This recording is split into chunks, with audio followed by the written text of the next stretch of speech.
Hi everyone, welcome to the Highlights from Ukraine podcast, your daily audio summary of the latest news reported in the Ukrainian media. If you like what we do, you can support us by sharing the podcast with your friends and family, as well as on social media. This way more people would learn about the highlights from Ukraine and truths about Russia's invasion. My name is Artem, and here is the news. For 346 days, Ukraine stands strong against the Russian invasion. 116 Ukrainian prisoners of war returned home in the result of prisoner exchange, reports Novinarnya. According to the head of the Office of the President of Ukraine, Andriy Yermak, among them are defenders of Mariupol, Kherson partisans, and snipers from the Bakhmut direction.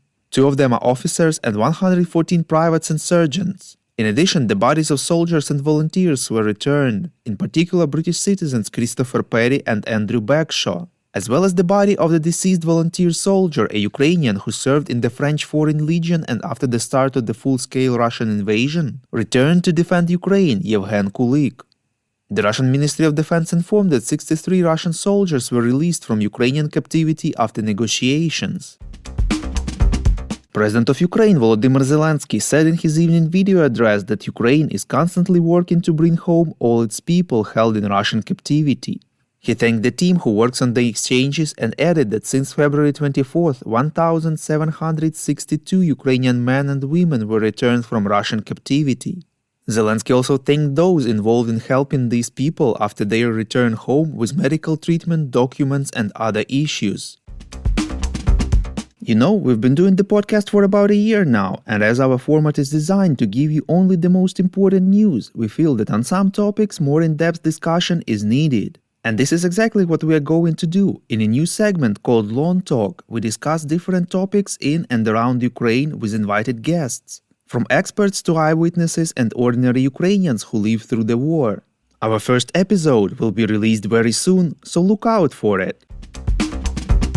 Canada sent the first Leopard 2 tank to Ukraine, reports Дзеркало Тижня. According to the Canadian Defense Minister Anita Anand, the plane with a tank on board took off from the Canadian province of Halifax. Overall, Canada plans to provide 4 tanks to Ukraine. The government of Ukraine decided to introduce the Delta Force control system in the army, reports Militarny. Delta is a situational awareness platform created by the Center for Innovation and Development of Defense Technologies of Ukraine. It provides comprehensive understanding of the battle situation in real time, integrates information about the enemy from various sensors and sources, including intelligence, on a digital map, does not require additional settings, and can work on any device, on a laptop, tablet, or mobile phone. In addition to using the platform by the military, the government allowed Delta to be placed in the cloud outside of Ukraine. This will protect the system from enemy missile and cyber attacks, assures the ministry. Minister of Defense Oleksiy Reznikov said that Ukraine needs to support its own production of unmanned aerial vehicles as well as land and water drones, reports Ukrainska Pravda. At the meeting with more than 100 developers of drones, Reznikov informed that Ukrainian armed forces need hundreds of thousands of unmanned aerial vehicles of different modifications. He stressed that the independence of the military and industrial complex is one of the elements of the country's defense capability. And right now, the legal work on simplifying the process of the development of unmanned aerial vehicles is ongoing. A serious accident in the main electricity network in Odessa region, which occurred due to the failure of equipment repeatedly restored after Russian attacks, caused longer restrictions on the power supply to Odessa and nearby areas, reports Interfax Ukraine. Ukrainian state energy operator Ukrenergo said that it is not yet possible to determine a specific time when the supply will be fully restored. Prime Minister of Ukraine Denis Shmyhal has instructed to urgently transfer a gas turbine unit with capacity of 25 megawatts and generators for power supply to Odessa.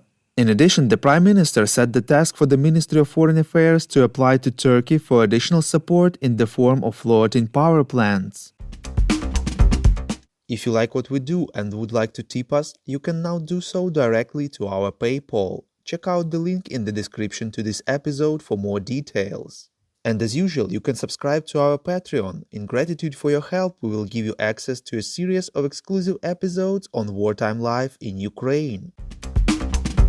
We call on you to demand from governments of your countries to impose the toughest sanctions possible on Russia and its citizens to stop their invasion of Ukraine.